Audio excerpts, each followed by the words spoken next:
So it is the story of young women, 11-year-olds who grow up, and it's their journey to empowerment is what this novel is about.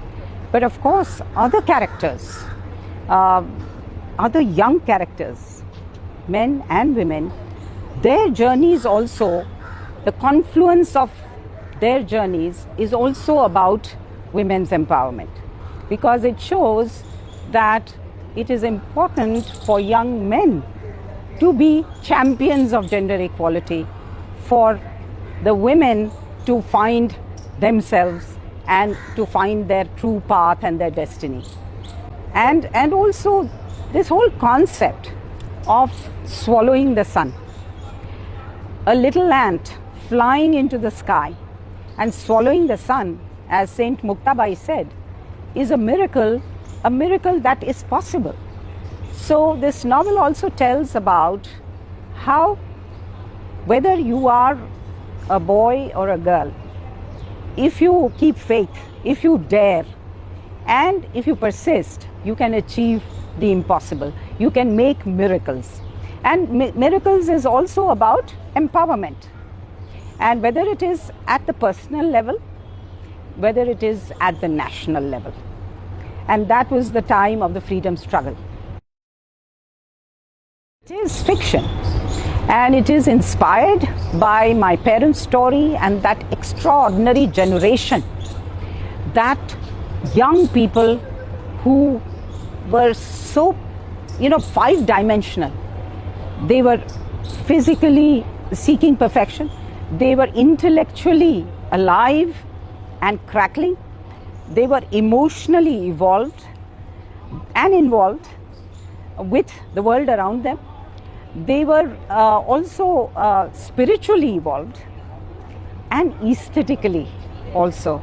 They were so well-rounded, So it was, these are, the seeking of perfectibility is something which is so Indian, so much a part of our Indian civilization. So this is a story of these young people seeking perfectibility in whatever they did. Well, the themes are very much about Nari Shakti.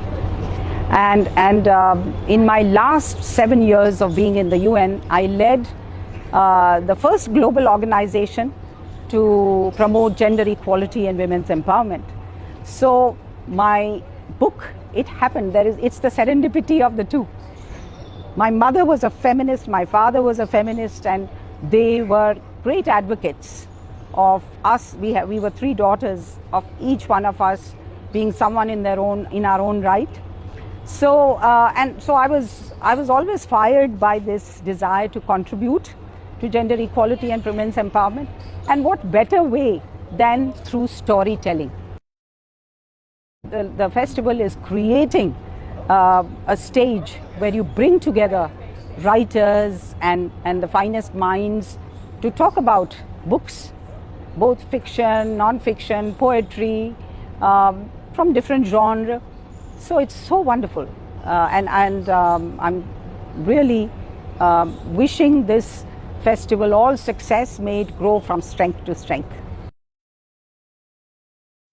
I think very early on amongst the Indian authors, Kamala Das as a feminist novelist, and her own story, how she came out and told it, but also Raja Rao is my other favorite, and many people have compared this book to Raja Rao's Kantipura and so on.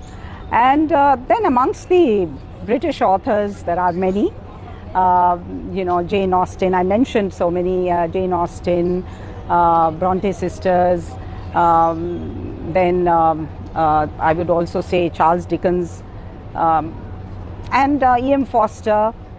But amongst the Hindi writers, many people have compared, my social realism to Premchand. Premchand has been my favorite.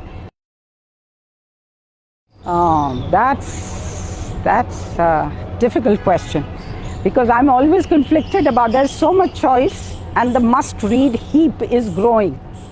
But yes, I want to read Covenant of Water, and I want to read Gulzarji's caged.